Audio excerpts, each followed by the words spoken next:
lumayan banyak dan ditanya berulang-ulang berkali-kali, yaitu adalah apakah berminat ditawari jabatan menteri lagi kalau misalnya diajak gabung sama kabinet Prabowo, mau nggak?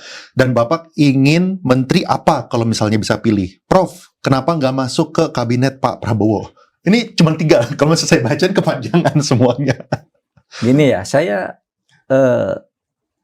pertanyaan itu banyak dan masyarakat yang menjawab sendiri juga banyak kan, ribuan kan yang bertanya Pak Mahfud masuk, Pak Mahfud tidak perlu masuk, dan dengan alasannya masing-masing. Ada yang mengatakan rugi dong Anda kok ngomong di luar aja gitu kan, banyak juga yang gitu kan kalau di medsos. Tapi ada Pak Mahfud jangan masuk, konsisten aja jaga dari luar, ada yang bilang begitu. Nah untuk itu apapun jawaban saya pasti akan pro kontra.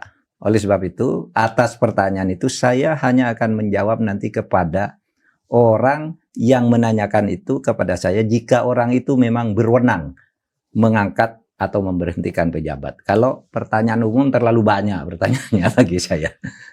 Apapun jawabannya pasti dikomplain lah. Gitu kan? Namanya politik. Ya, tapi saya saya tidak punya pengalaman banyak di politik maupun di pemerintahan. Tapi kalau misalnya nggak tahu nih kalau misalnya diizinkan untuk ngomong atau enggak, kalau misalnya keberatan saya bisa cut juga. Tapi intinya saya punya satu tolak ukur. Gimana melihat apakah orang ini tuh bersih atau enggak menteri. Saya pernah ngobrol juga di YouTube sebelumnya, yaitu lihat timnya. Timnya foya-foya dan kayaknya berlebihan atau enggak. Oh, timnya ya. Timnya. Kalau misalnya timnya itu wajar, misalnya nih nggak dikasih jabatan apa gitu kan, itu kan pasti kan atas melihat atasannya. Atasannya juga mendorong seperti itu, makanya timnya juga wajar, gitu kan. Nah saya kan sempat ngobrol sama timnya Pak Mahfud, wah mereka